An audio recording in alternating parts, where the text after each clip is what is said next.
Hello, everyone. Hi, this is Lei, and today it's my honor to present you with Beinan together. And I'm Lei, CTO of LensCP, and Beinan, could you introduce yourself? I'm Beinan, an engineer from Presto community. Cool, thanks. So today we'll present our collaborations on universal multimodal data lake with Lens and Presto. So let's start with solving the generative AI challenging, and the spoiler that is not just about whether we can buy enough NVIDIA GPUs to support generative AI applications, and companies. They need a lot of data to train with them models, where the current infrastructure are not a good fit for them because they need a different kind of big data that we we know different kind of big data to what we know before. The first is about modality of the data. The generative AI company needs images, videos, text, embedding, and many other kind of data types that are not supported in the current workloads in big data systems. And they need access patterns that is very different from traditional OLAP systems.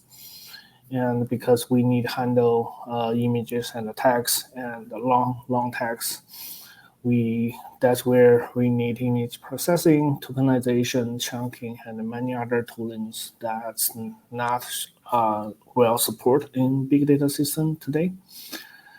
As we have talked with some of our customers, we haven't seen any of two companies actually share the same standard practice. That's a very interesting fact in today's AI training infrastructure.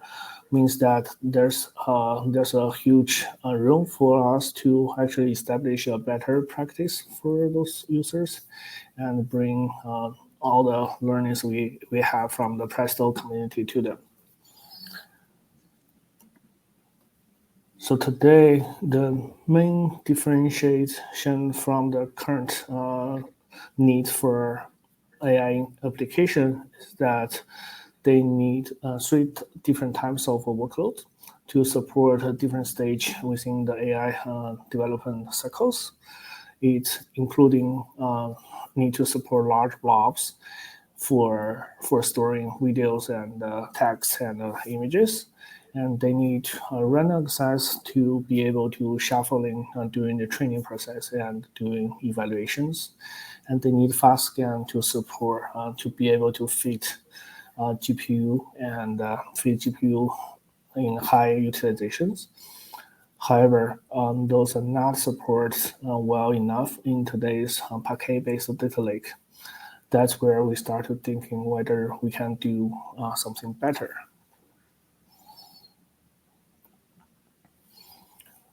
Without appropriate designed storage systems today, many of those companies start to build multiple single-purpose systems. Very widely used architecture would look like this, that they have one single source of truth stored in a Parquet-based data lake, either Iceberg or Hudi or Data Lake.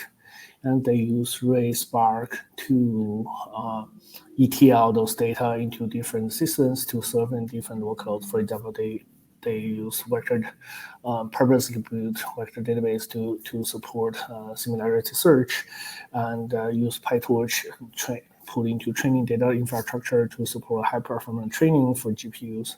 And they also use a Trino BigQuery or Presto for analytics purpose to evaluate the model results.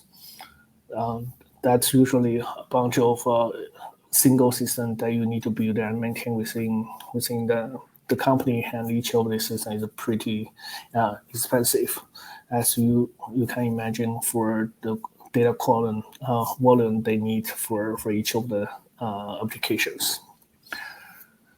However, we start to reimagine what we can do from the ground up.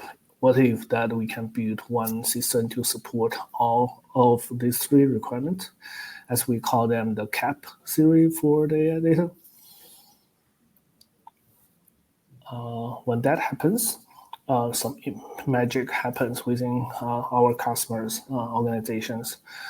Some of our customers start to evaluate LensDB as a vector database until they found out that fast scan and random access actually can serve pretty well for their machine learning teams. That's where they start to emerge into this architecture that one system to serve single purpose of systems they plan to build within the company. And since then, they are pretty happy with that. So LensDB is an open source multimodal database for, especially we put developer and machine learning engineers in front to be considered. And it's a developer friendly that is built on top of DataFrame and Arrow APIs. We want to be where the machine learning engineer is, so we build on Python and TypeScript SDKs for them. And it supports SQL, vector search, text search, and among a few other types of serving systems on top of it. It's open source and start with a very easy embedding database that you can use, just like SQLite. However, we do have a hyperscale deployment as well, because the compute storage separation architecture we have, this system is scale very linear, almost linearly to the QPS unique. And LensDB is built on top of this columnar format that we designed in-house, because in the beginning of LensDB, we have tried Parquet as well, and realized that it cannot deliver the point query we need. So that's where we start to build this thing from scratch. And Lens format is both a fab format and table format. The main differentiation of this to, say, ORCU or Parquet is support near O1 random access, which enable many other features we can deliver later. And it is a table format which is very similar to Iceberg and Hoodie, in the sense that we support versioning, schema evolution, and a bunch of other capabilities as well. So with these unique random access capabilities, we start to build a very extensive subsystem to support different indexes on top of S3 or disk. Today we support a few different types of vector search and the Scala index as well. And we can deliver very high performance search on top of that. Now, let me hand to Beinan to talk about our Presto integrations. Thank you, Lei. Thank you so much for introducing such kind of great tool to the big data and AI area. Okay, so based on the lens that provided by this company, we build a Presto lens connector in Presto. This slide will talk about the motivation of we build this lens connector.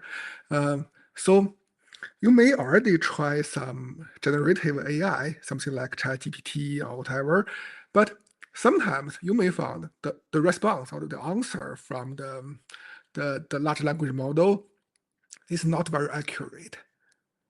Especially when you have a deep understanding in some area, if you ask some question just in some particular area, they may give you some looks correct, but actually meaningless answer. Sometimes it's just because they don't have such kind of domain knowledge. They just train their model in some general topics. So mostly, if you want to build some enterprise RAG or whatever, you may need to build your own knowledge base. So I think the LensDB here is one of the perfect choice. But the thing is, if you have some knowledge, you need some approach to dump the knowledge into a LensDB. So here's the thing, because we already have Presto, and the Presto already have dozens of connectors. So the Presto can fetch the data from almost everywhere, from the Hive data warehouse, from data lakes, from MySQL, from Kafka. You can use Presto and the last connector to inject the data. It's very simple. You can just in MySQL, something like create a table somewhere, select something from your Hive table. And Presto will dump the data into the LaunchDB. The LaunchDB, the storage can be on the S3 or some disk. And in your generative AI pipeline, you can use this LaunchDB as the knowledge base. When you have some query, you can do some similarity search on the vector DB like Lance, and it will return to you the top K, the most relevant content. And we will put this content into the context. We will combine your query and this context into your large language model. So your large language model can be still very generic, but with the context, with the long context we have, it can give you a more accurate result. And also, you can keep your knowledge in your own data center, and also you can keep the confidential or whatever the security rules just on your LaunchDB database on Presto side. You don't really need to publish this kind of thing or use this kind of thing to train your model. But you can still consume the accurate result. Okay, next page. Here's the architecture of the LaunchDB connector. I have to say, thanks to the serverless architecture of Lance, so we can embed Lance into every Presto worker. And meanwhile, we don't really need a centralized service. If you're familiar with something like a Druid connector or whatever, mostly you need another service, and the Presto will call that service to fetch the data or something. But for this connector, we don't really need another service. We just run the Lance inside of each Presto worker. You can get the same scalability of Presto. If you have 200 Presto worker, then you can have 200 LaunchDB running there. And the data actually still centralized. The shared, you can put the data into some shared storage like S3. And the Lance will keep the data consistency for you. It's very good. I can go through a little bit in the next slide. So the next one. Okay, here is the, we can see the data consistency we provided in the Lance connector. So it's very similar to the iceberg data format. We also provide snapshot isolation. I just use this graph to talk about in the red part how we to do the atomic write, and also how we make sure the other user won't read the uncommitted data. So for each data writing, like your insert or your create table as select, the Presto will spread this work into multiple workers, and each worker will try to append the data into the existing data set, but they will create a new fragment. We call fragment in the Lance. Each fragment may be a file or something, but in this case, the fragment we newly created is not visible to other user until the Presto finish all the writing, and all the worker will report the fragment ID into the Presto coordinator, and the Presto coordinator will collect all of this fragment ID and commit them together into the Lance. So they may base some version or something. So which means until the commit from the coordinator, other ones won't read your data. And after the commit, you will see a new version of your data set, and others can touch the data on the new version. There may be some version conflicts, but their commit may be failed. They will retry some technical data. I won't cover too much today. Okay, next page. As I mentioned, the Lance actually it's more like an embedded database. I embedded this one into the Presto workers, so we can have a very scalable reading. And the Presto coordinator just like Hive connector or Iceberg connector, we will streaming the fragment, which means if you have super large table, you have millions of fragments, you can streaming the fragments from the coordinator. The Presto scheduler in the coordinator will dispatch the job into the Presto worker.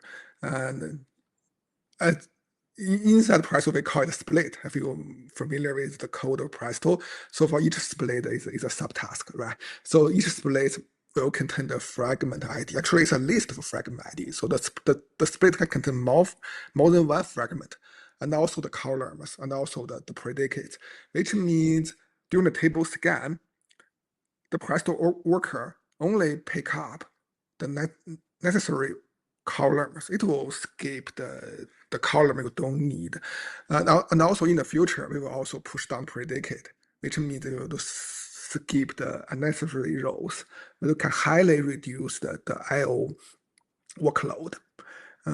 Because on the long side, the same thing is also columnar-based database, so it will make your query very efficient. Okay, next page. Here's the feature. Because it's still ongoing work, the PR is still not worked, but feel free to try. Now we have create table as select. We have insert into some table as select. We also have insert, but we don't have update supported. On the read path, we have select, and I think in the future we will support time travel just like Iceberg because we have the version. We have snapshot, but now it's still ongoing, and also we may have some similarity search there, but it's still ongoing. Maybe need some new operator, and for the predict push down, it's still some ongoing work there. And for the metadata part, we provide list table, create table, describe table, and job table. Job table is not there. We cannot drop the existing last DBs currently. So there should be still a lot of ongoing feature. So because we are open source, so welcome everyone to join our team to work with us, to contribute new features, fix bugs, or document whatever for us. Okay. Many thanks. I think that's everything I would like to present today. So feel free to put your questions. I think we already have a question, right? Yes, Lei. Do you want to take that? What's the underlying technology used for the connector? I think it's a question It's for me, to for me. you. Yeah. Yeah, HTTP, gRPC, I guess. Okay, here's the thing. So between the Presto worker and the lens, because lens is something like we call serverless and the embedded ones. So it's using the Java GenAI. So which means the lens and the JVM, I mean the worker, they are running in the same the same process. They are sharing the same memory. To be more accurate, for the data you loaded from the lens, it will put into the off-heap memory we call the Java direct memory or whatever. And during the communication, no data copy, no HTTP, no gRPC, no SPI. We just pass through a pointer. It's a long integer. So it's a zero copy. And on the Java side, we construct the Apache array or stream from that pointer. And then we convert the data to the Presto type to be more accurate in the page, the Presto page. And then the data can be shared with other Presto connector, like Iceberg, like Hive. So it's no remote communication between the lens and the Presto. But the lens will talk to the S3, the underlayer storage.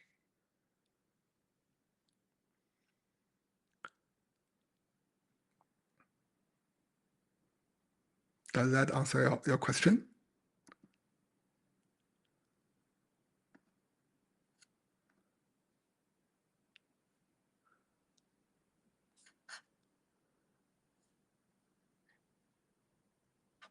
Yes, if there's no other question, I think we are good. We're just on time. Yeah.